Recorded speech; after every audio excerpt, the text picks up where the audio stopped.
is Eph Balow with Hay Plus Farms. We're starting to do a new video series where you can ask questions. We can make introductions to certain farmers and ranchers, farriers, etc. throughout the state just to help you make informed decisions and kind of educate you as far as the different processes that take place. Today we're going to focus on what's called an Alfalfa Bermuda grass mix. But first off, I want to introduce a very good friend of mine. We're down here in Parker, Arizona. It's May 19th, about 8 o'clock in the morning. Beautiful day out right now. And so we'll start out just with a quick introduction to a good friend of mine named Miguel Torres Jr. Miguel, how long have you been in the farming business for? I've been doing this since I was like 10 years old, so it's probably been like 25, No 30 kidding. years now. Now, your father was the first inductee into the Arizona Farmers and Ranchers Hall of Fame, wasn't he? He was on the second group of people. Second group of people. But he made it in there to the Hall of Fame. Wow. Well, his father was technically the very first farmer that I ever dealt with in Parker, Arizona, almost 20 years ago.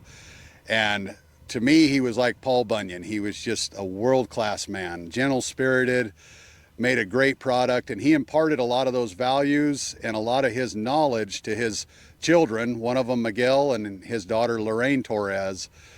But with that being said, I try to get and harvest our hay from the best of the best that we move out of our store in Prescott and soon to be other locations.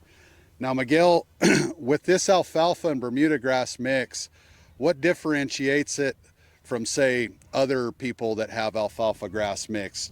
This is an intentional grass mix, right? So this is intentional grass mix. It's been Bermuda for a little while, and then we intertwined the hay in there with the drill.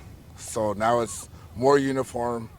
It's a lot better mix than just growing the hay and having pieces of Bermuda grow into it. Right, right.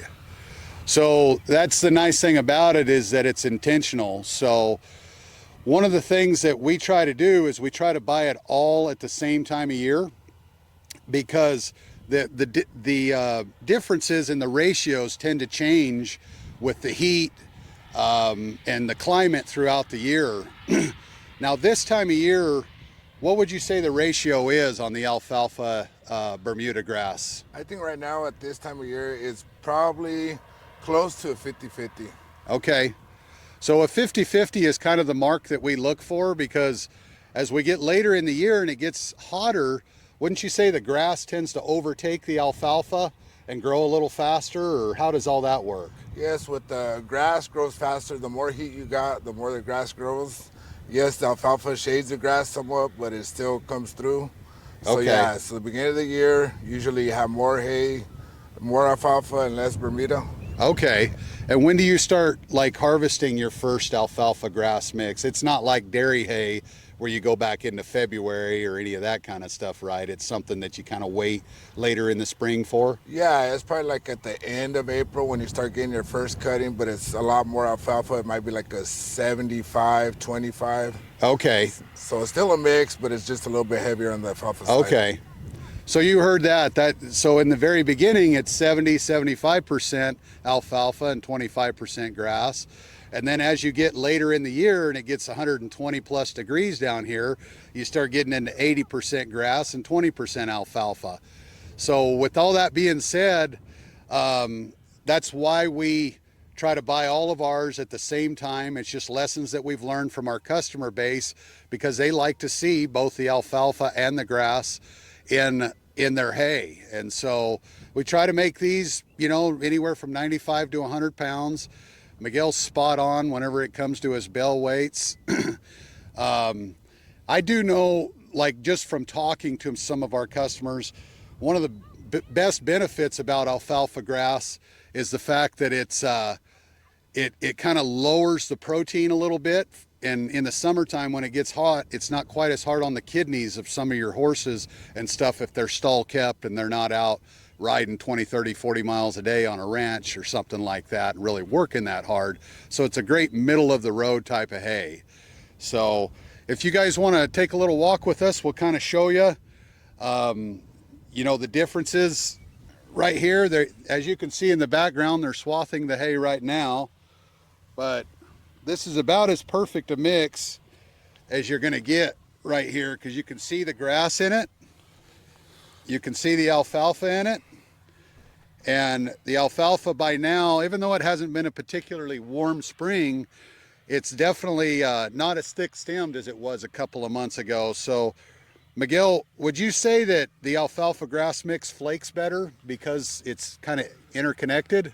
It does flake a lot better, and Bermuda, what it does is it kind of holds every leaf. Even if you have a little bit less moisture, it does get compact, and every single alfalfa piece of it, from the leaf to the stem, it all sticks together. Okay. And it seems like it flakes pretty good. Okay.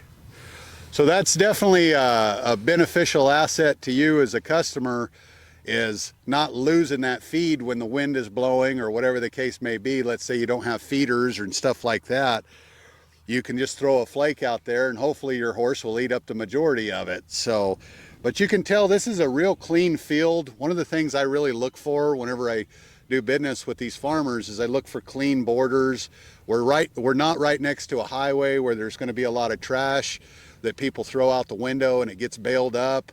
And one of the greatest benefits and why I come down to Parker, and wouldn't you agree that with the river being so close, does that kind of work in your favor as far as allowing more humidity during those, you know, pivotal hours whenever you're baling and stuff? It probably does help, because sometimes you pick up moisture from the drainage, you pick it from the canal, so wherever there's water, it helps out to come in. Okay. Well, I can tell from experience, for the first 10 years in this business, I had a cab over truck with no air conditioning, and I could tell the difference when I dropped off the mesa into Parker in the middle of the night, how much cooler and relief, how much more relief I felt when I could feel that humidity in the air. It was a real blessing back in those days. But anyways, Miguel, I just want to say thank you very much. I know it's not everybody's cup of tea to be on video and stuff like that, but I'll relay any questions that come in, and we'll do our very best to answer them for our customer base. We thank everybody for taking the time to walk around with us. If you want to zoom in on the fields and just kind of show how clean it is, you don't see any pigweed or any invasive grasses or weeds growing in here. It's a very, very beautiful field. And like I said, Miguel is one of the very top farmers in the state of Arizona, at the very top of his game. So he listens. If you have any questions, he'll be happy to answer them to the best of his ability, and I'll do the same for you. But that concludes our first segment of Meet Your Farmer. My name is Eph Balow with Hay Plus Farms. We are big enough to serve and small enough to care. If you want to give us a call at 928-220-7909, or you can check out our website at hayplusfarms.com. All right, thank you.